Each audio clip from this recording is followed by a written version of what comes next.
I have a nice engine here that I just recently purchased from RC Universe. This is a Magnum XL52FS 4-stroke engine. Now, this engine was going to be the subject of a box to the bench review, but after I received the engine and doing an initial visual inspection of it, I noticed that it's missing the idle adjustment screw out of the carb. So apparently that's going to render it not a runnable engine at this time. So instead of being a box to the bench review, this is going to be a quick look inside. This is a used engine I picked up. It did come with a box, but that was it. No instructions, no bags, no other tools or anything. Engine, exhaust, muffler, box, and that's it. So I thought, like I said, I'd just take a quick look inside here and see if I can at least determine approximately how much runtime it has on it. Now it has pretty decent compression. Overall it's not in bad shape. The prop washer is not dinged up, which is always a nice thing to see. The throttle arm also is rather bent. That's not a big deal. I can rebend that to its normal shape. But I was a little bit disappointed to find out that the idle adjustment screw was missing. Fortunately though for me, I was able to find a replacement screw on eBay for $6.43. So I went ahead and ordered that. This is the first time I've done any, opening up of this engine at all, so so it's going to be kind of interesting. It looks totally dry in there. Looks quite new. Like I said, this is a pretty low runtime engine. In fact, there's not even really any exhaust residue in here at all. Let me take a closer look and see if I can even see any exhaust or carbon residue on the valve, the exhaust valve.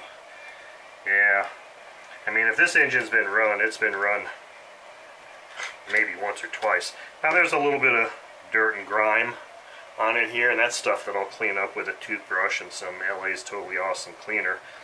But really all I'm going to do is take the carb off and take the head off and just kind of take a look at the valves and the top of the piston. I'm not going to go any further than that. I mean, and the back plate off. I mean, the bearings feel good. I don't see any reason to disassemble the engine any further than that.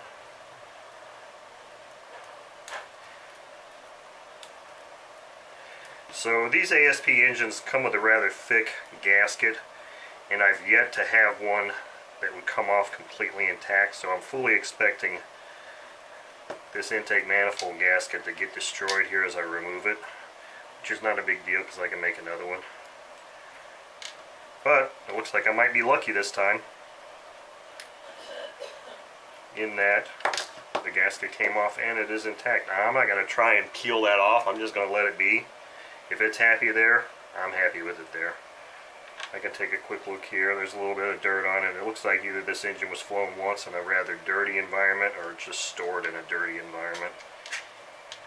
Overall, that's not looking too bad. I mean, there's not even a whole lot of... I mean, the throttle arm moves very smoothly.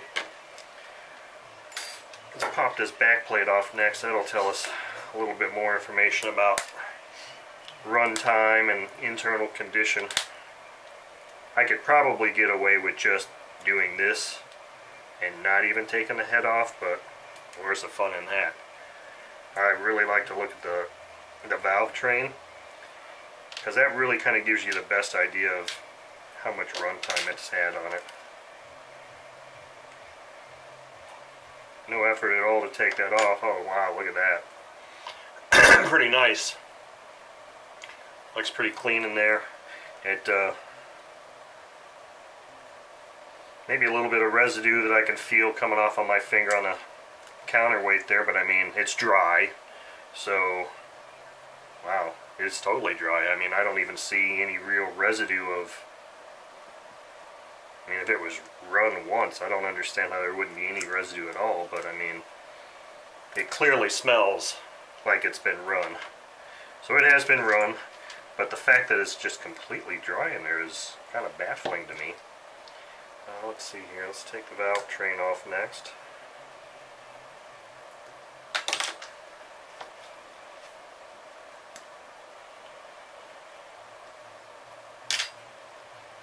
So I'm just going to leave those intact, just like that. I'll get my magnet and pull the push rods out.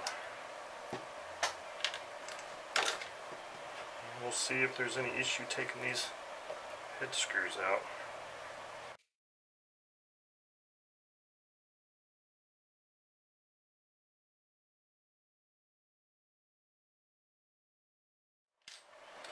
Okay, here's the reveal.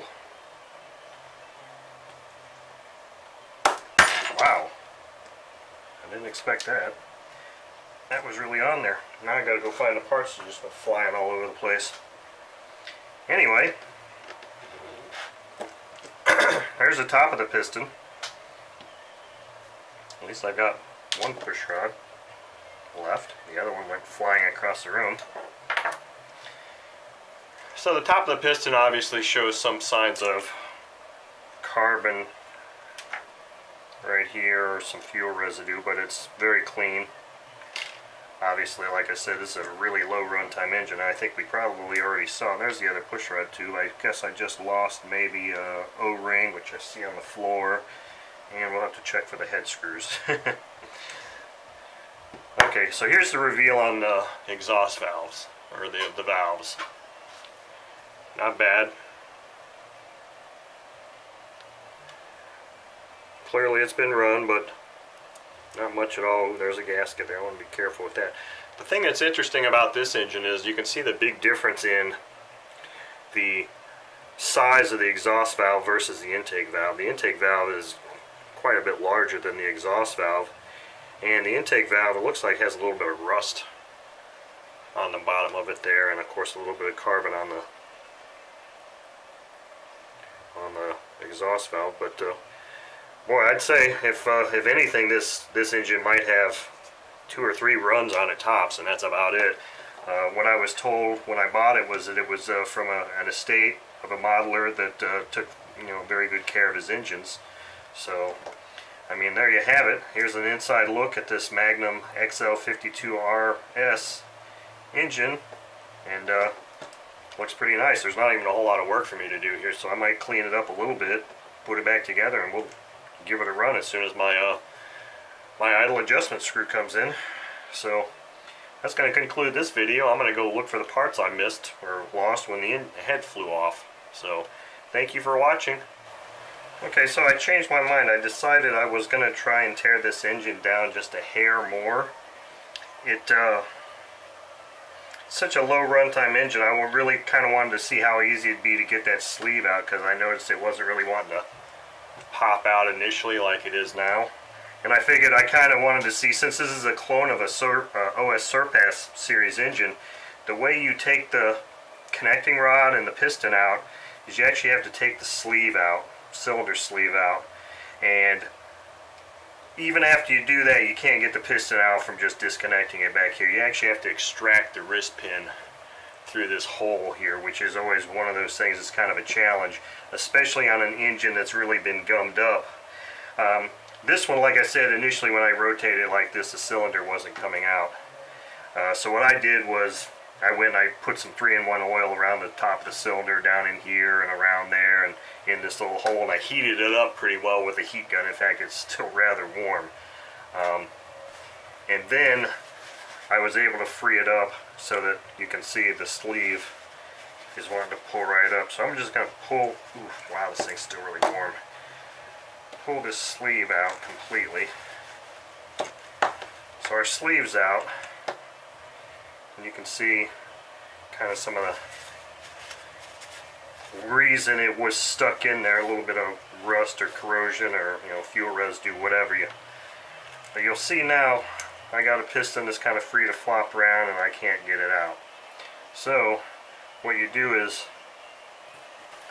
you line it up with this hole, and there's a Teflon disc in there, and that disc actually acts as a guide to bear against the sleeve so that the engine isn't damaged or the sleeve isn't damaged. But what you have to do there is there's usually a little hole in it. You kind of use a small screw or something and kind of drill into that. If you can drill into that little thing a little bit, and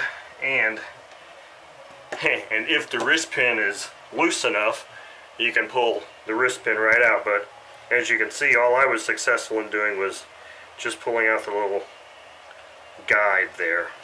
So that tells me that perhaps my wrist pin isn't as free to move as I would like it to be. So that's going to require a little bit more effort now. So I'm going to have to find a push rod or something else that I can try and screw into this wrist pin and see if I can coax it out that way. First, what I want to do is see if I can at least determine whether that pin will even move back and forth. Now these Magnum engines, the one thing that's nice about the Magnum engines is that they did something that OS did not do, which is really, this is a superior thing. When they drilled the holes in the piston, they didn't drill the holes the same size. They drilled the hole in the back larger so you could pull the wrist pin out that way and not have it push this way. OS, in their awesome infinite wisdom, did not do that, and they drilled the holes through the piston the same size so that even if you get the wrist pin freed up enough to move in the piston, there's the potential that you can push it forward this way, and with that gap there you can have it sticking out this way, and then you're kind of hosed, because if you can't grip on that piston or that wrist pin, how are you supposed to move that piston or that wrist pin back this way to grab it? Because this happened to me before, so I know. What I ended up doing was use like a wedge, plastic wedge, and it took a lot of effort to try and get that thing pushed back in there, and then I finally was able to get it out. Now, I may not be able to extract this wrist pin right now. This might actually require considerably more heat and oil to do, plus I need to go and find a suitable screw or push rod or something that I can thread in there. So I'll pick this up once I've got those things done and see if I can actually extract this wrist pin from this engine. Well, sometimes you just don't always get the good stuff on video, and this is one of those instances. So I got extremely fortunate and lucky here in that this wrist pin really wasn't too seized up in there. As you can see, it's here on the table now. Basically what I just did when the camera was off is I just filled that hole with oil and dropped more oil underneath where it can hit the piston or the wrist pin from underneath the piston, and I just happened to find a screw, a metric screw of some sort, and it had enough bite there that I could see. I pulled on it, I just went up and pulled on it a little bit, and I could see that the pin was starting to come out from the piston, so I was like, well, I'm in luck there. All I need is enough friction to pull it out, and sure enough, I mean, this thing doesn't even thread in there. It's a loose fit. Sure enough, I was able to just put enough downward angle on it and pull it out, and kept it lined up that it actually came out. So now this piston should just drop right out. So there you have it. And of course the connecting rod can come off now too.